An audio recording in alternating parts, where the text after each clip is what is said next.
We begin in 1958, a significant year in Eunice Shriver's public life and in intellectual disability history as well. According to the medical historian Edward Shorter, in that year Joseph P. Kennedy asked his daughter Eunice and her husband Sergeant Shriver to take responsibility for the Kennedy Foundation's new program in the prevention of intellectual disability.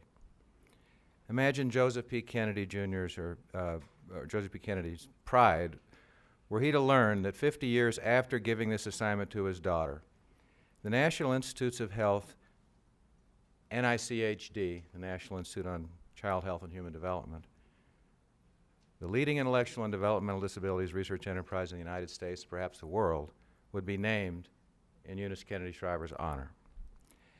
However, in 1958, what Eunice Shriver encountered in Washington in intellectual disability, then termed mental retardation, was challenging to say the least. The environment was characterized by disinterested bureaucracies in the executive agencies, the judiciary, and with the most notable exceptions of Representative John Fogerty and Senator Lister Hill in the U.S. Congress. The late Elizabeth Boggs co-founded the National Association for Retarded Children in 1950, and in 1958 was elected its first female president. In the mid-1950s, she wrote, "The National Institute on Mental Health privately doubted if as much as $250,000 could be well spent on a subject as unglamorous as mental retardation." The federal presence in intellectual disability was so modest that a grant from the Kennedy Foundation for $1.25 million in 1952 to establish a private school in Illinois exceeded the entire federal budget for disability services at that time. In 1958, over 190,000 people with intellectual disabilities, many of them children, were segregated in poorly funded, state-operated residential schools, in quotation marks, and in state psychiatric institutions across the country. To say that these facilities were Spartan would be too kind. Mrs. Shriver was quoted in a 1964 Parade magazine article after touring such institutions. "I have seen sights that will haunt me all my life. If I had not seen them myself, I would never have believed that such conditions could exist in modern America." The sights she saw were even more vividly summarized in a moving passage she had written 2 years earlier for the Saturday Evening Post. "I remember one institution well we visited several years ago. There was an overpowering smell of urine from clothes and from the floors. I remember the retarded patients with nothing to do standing, staring, and grotesque-like misshaped statues. I recall other institutions where several thousand adults and children were housed in bleak, overcrowded wards of 100 or more, living out their lives on a dead-end street, unloved, unwanted, some of them strapped in their chairs like criminals." Eunice Shriver's most catalytic and lasting contribution to the community integration and institutional reform movement was her leadership in 1961 championing the creation of President Kennedy's panel on mental retardation and in subsequently playing, according to Boggs, quote, "an active role pressing for ever-increasing vigor in the panel's performance." Shriver had insisted that only the finest scientists and clinicians and educators be appointed to the panel. Panel members included Boggs and also Dr. Robert Cook, pediatrics chair at Johns Hopkins University School of Medicine and Kennedy Foundation medical advisor. Cook led the call for the creation of an NIH Kitty Institute, which became NICHD in 1962. Cook, who led the biomedical task force of the panel, and Boggs were both parents of children with intellectual disabilities.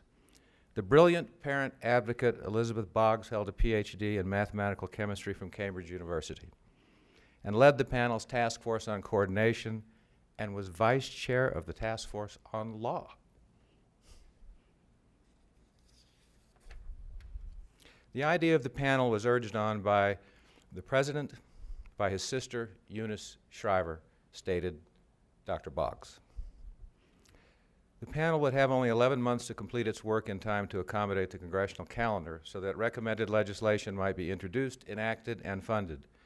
It organized itself into 6 task forces: prevention, education, habilitation, law, public awareness, behavioral and social research, and coordination, and biological research. The panel held public hearings in 7 major cities, sought technical assistance from a variety of governmental and non-governmental agencies, and also traveled to review facilities in Sweden, Denmark, Holland, England, and the Soviet Union. I might add a footnote that the Soviet Union visit was to the Soviet Institute of Defectology, where they had an eminent biological science research institute. It was not to look at group homes. The panel's final report was officially transmitted to President Kennedy on October 16, 1962, at a White House event held during the top-secret buildup to the 1962 Cuban Missile Crisis. The President made no mention of it while meeting with the panel. The overarching theme in the panel's final report was that future services for people with intellectual disabilities should be provided, quote, as close as possible in community and family settings as opposed to large and remote state-operated residential institutions. The panel's 97 recommendations emanated from its 6 task forces. 2 groundbreaking statutes were enacted just a few weeks prior to the President's death in 1963. Public Law 88-156 authorized the nation's first state planning grant program in intellectual disability, doubled the authorization level for the existing federal maternal and child health state grant program, and authorized special grants for maternity and infant care. Public Law 88-164 authorized 3 interrelated construction programs: mental retardation research centers, there are 21 today; University Centers of Excellence in Developmental Disabilities, there are 67 today in every state; and 362 projects for community facilities construction. I might add that during the war in Vietnam, those funding for the community projects was cut back due to budgetary considerations and did not reach levels that had been hoped for. Thus, in 1963, federal government initiated the expectation of the reform of intellectual disability services across the states for the first time in the nation's history. The President's panel was an unprecedented catalyst for change, and the principal change agent associated with the panel was Eunice Kennedy Shriver, who was listed in the final report as a consultant to the panel, the only consultant to the panel. 3 years later, in 1966, she would be honored with the prestigious Albert Lasker Public Service Award in Health. She would receive many awards in her career, including honorary degrees from Yale, Harvard, Princeton, Georgetown, the Presidential Medal of Freedom from President Reagan, the French Medal of Freedom, and the NCAA Theodore Roosevelt Award. In 2008, she received the inaugural Sportsman of the Year Legacy Award from Sports Illustrated magazine. But Eunice Shriver never rested on her laurels. On July 20th, 1968, 2 years after she received the Lasker Award for work with the Kennedy Foundation and the President's panel, 900 Special Olympians from 25 states and Canada gathered at Soldier Field in Chicago. By that time, Mrs. Shriver had consulted for several years with key leaders in the field of adapted sports for people with intellectual disabilities. I resist my temptation to digress, but Eunice Shriver was an excellent athlete who swam and played tennis at Stanford and played no pads, tackle football with her brothers. In Chicago, at the first national game, she would announce a Special Olympics training program for all mentally retarded children everywhere. 4 decades later, more than 3.1 million athletes and over 1 million volunteers and coaches from 175 countries would be participating. In many of the world's poorest countries, Special Olympics is the principal development program for people with intellectual disabilities. In the past 13 years, Timothy Shriver's CEO executive leadership and Mrs. Shriver's continuing inspiration and guidance as the founder, the Special Olympics emerged as the leading sports, health promotion, and international development program for people with intellectual disabilities in the world.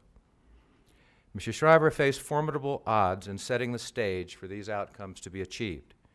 Chief among them were the widely held prejudices in the 1960s that people with intellectual disabilities would suffer physical and psychological harm if they attempted to exercise vigorously, regularly, and competitively, that they could not master team sports, and that they were best served in more sedentary camping and recreational activities like eating hot dogs, singing songs, and sleeping in tents.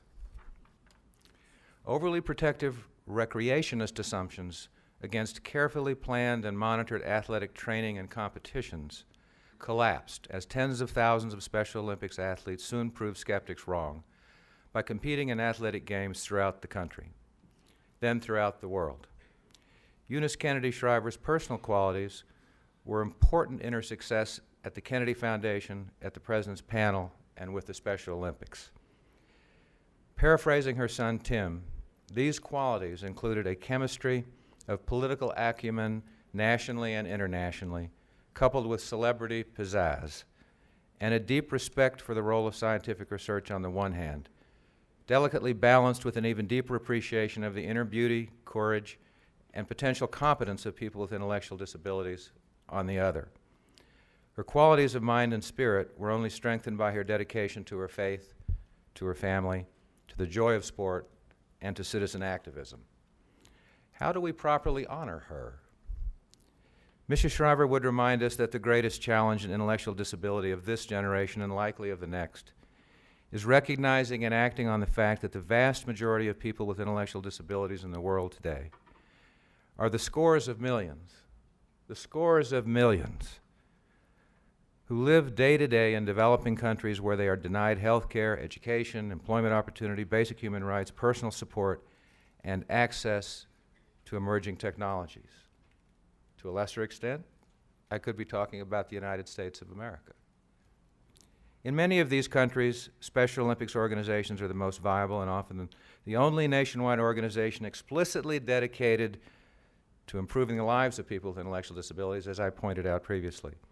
There is no stronger source of inspiration available to surmount these immense worldwide challenges than to hark back to the challenges Eunice Shriver faced in intellectual disability in the late 1950s in the United States. We, the United States of America, were then ourselves a developing country with respect to people with intellectual disabilities and their families. Inappropriate institutionalization, denial of educational opportunity, rampant discrimination in employment, and the denial of appropriate health care were norms, not exceptions. The President's panel on mental retardation was the clearing in the wilderness whereupon the foundation for the next half-century of progress in the field was established.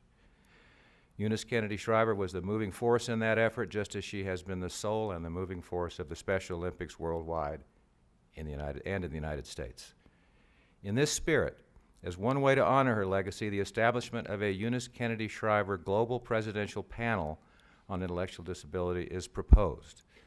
Like President Kennedy's historic 1961-62 panel, in which Mrs. Shriver played such a key leadership role, this new panel would propose programs for national action to address intellectual disability in participating developing countries and in the United States.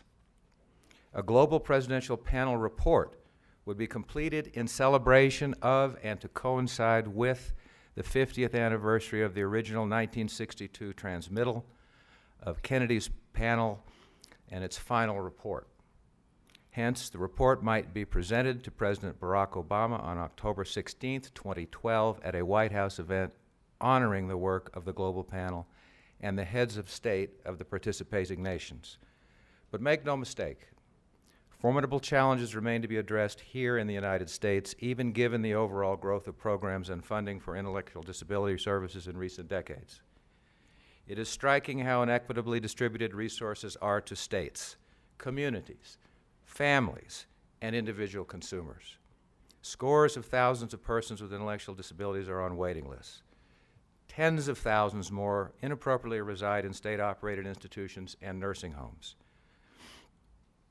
Notwithstanding the U.S. Supreme Court's Olmstead decision promoting access to community residential services and family support options to institutionalization, direct support staff wages in community facilities and in family homes are at or below the poverty level frequently. Staff turnover is very high. Family support programs receive only a small portion of funding in the field today.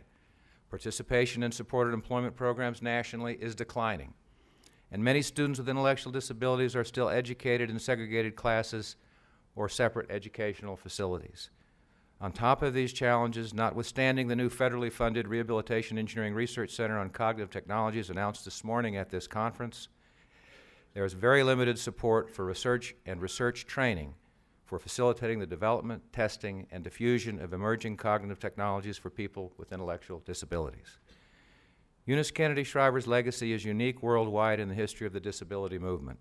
It is in the spirit of stimulating discussion about how we might honor that legacy that this proposal for a Eunice Kennedy Shriver Global Presidential Panel on Intellectual Disability is presented. The program could be launched as an initiative within a possibly to be established Eunice Kennedy Shriver International Center on Intellectual Disability. The proposed panel draws from and builds on Mrs. Shriver's grand achievements with President Kennedy's panel and with the Kennedy Foundation and with the International Special Olympics. It is a proposal presenting the best of the United States as a humanitarian and peaceful force on the world stage. Thank you.